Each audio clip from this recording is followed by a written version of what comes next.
American president Donald Trump ഇപ്പോൾ ചൈനയിൽ നിന്ന് മടങ്ങിയിരിക്കുകയാണ്. ഈ ആഴ്ച അവസാനമെങ്കിലും ഇറാനുമായിട്ടുള്ള ഒരു യുദ്ധത്തിന്റെ സാധ്യതകൾ പരിഗണിച്ചുകൊണ്ടാണ് ട്രംപ് മടങ്ങുന്നത്. ഇപ്പോൾ മിഡിൽ ഈസ്റ്റിൽ ഇറാനെതിരെ ആക്രമിക്കാനുള്ള സർവ്വസന്നാഹങ്ങളും ഒരുങ്ങിയിരിക്കുകയാണ് എന്നാണ് CNN റിപ്പോർട്ട് ചെയ്യുന്നത്. ഏകദേശം 50,000 സൈനികരെയാണ് ഇപ്പോൾ മിഡിൽ ഈസ്റ്റിൽ ഇതിനായി അമേരിക്ക വിന്യസിച്ചിരിക്കുന്നത്.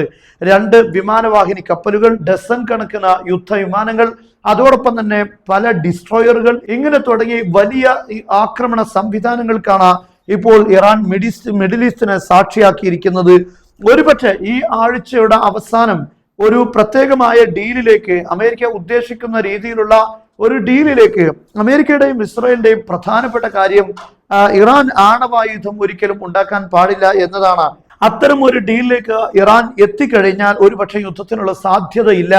അതേസമയം ഒരിക്കലും ഇറാൻ അമേരിക്ക മുന്നോട്ട് വെക്കുന്ന കാര്യങ്ങൾ അംഗീകരിക്കാനുള്ള സാഹചര്യങ്ങൾ ഇപ്പോൾ നിലവിലില്ല. അതുകൊണ്ട് തന്നെ ഒരു യുദ്ധം ഒരുപക്ഷെ ഈ ആഴ്ചയുടെ അവസാനം ഉണ്ടാകുമെന്നാണ് CNN ഔദ്യോഗിക വൃത്തങ്ങളിൽ നിന്നും റിപ്പോർട്ട് ചെയ്യുന്നത്. ഈ ഒരു സാഹചര്യം കണക്ക് കൂട്ടിയാണ് ഇപ്പോൾ ചൈനയിൽ നിന്ന് ട്രംപ് മടങ്ങുന്നത്. ചൈനൻ നേതാവുമായി ഇറാൻ വിഷയം ചർച്ച ചെയ്യാൻ ട്രംപ് താല്പര്യപ്പെട്ടു എന്ന് മാത്രമല്ല, പല കാര്യങ്ങളും ഉന്നയിച്ചിട്ടുണ്ട്. ഈ വിഷയത്തിൽ അമേരിക്കയുടെ നീക്കങ്ങൾക്ക് ഏതെങ്കിലും അനുകൂല സാഹചര്യങ്ങളിലേക്ക് ചൈന എത്തിക്കാനുള്ള ശ്രമം ട്രംപ് നടത്തിയെങ്കിലും എല്ലാം പരാജയപ്പെട്ടിരിക്കുകയാണ്.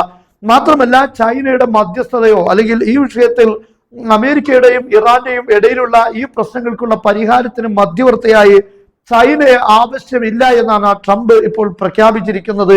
അത് സമാധാനത്തോടെയോ അല്ലാതെയോ തീർക്കാനുള്ള സാഹചര്യങ്ങൾ, അതിനുള്ള കഴിവ് അമേരിക്കക്ക് ഉണ്ട് എന്നാണ് ഇപ്പോൾ അമേരിക്കൻ പ്രസിഡന്റ് ഡൊണാൾഡ് ട്രംപ് പറഞ്ഞിരിക്കുന്നത്. എന്തായിരുന്നാലും യുദ്ധത്തിന്റെ സാഹചര്യങ്ങളിലേക്ക് തന്നെയാണ് കാര്യങ്ങൾ നീങ്ങുന്നത്. അതോടൊപ്പം ഇറാൻ ഇന്ന് വ്യക്തമായി പറഞ്ഞിരിക്കുന്നത്, ഞങ്ങളുടെ അടിസ്ഥാന സൗകര്യങ്ങൾ, ന്യൂക്ലിയർ ഫെസിലിറ്റികൾ, അല്ലെങ്കിൽ ഞങ്ങളുടെ എണ്ണ സൗകര്യങ്ങൾ, ഗതാഗത സൗകര്യങ്ങൾ, ഈ കാര്യങ്ങൾക്ക് നേരെ അമേരിക്കയോ ഇസ്രായേലോ ആക്രമണം നടത്തിയാൽ ഞങ്ങൾ പൂർണ്ണമായും എല്ലാ ഊർജ സൗകര്യങ്ങളും, മിഡിൽ ഈസ്റ്റിലുള്ള അമേരിക്കൻ ഏജൻസികളുടെ എല്ലാ സൗകര്യങ്ങളും ഞങ്ങൾ തകർക്കും.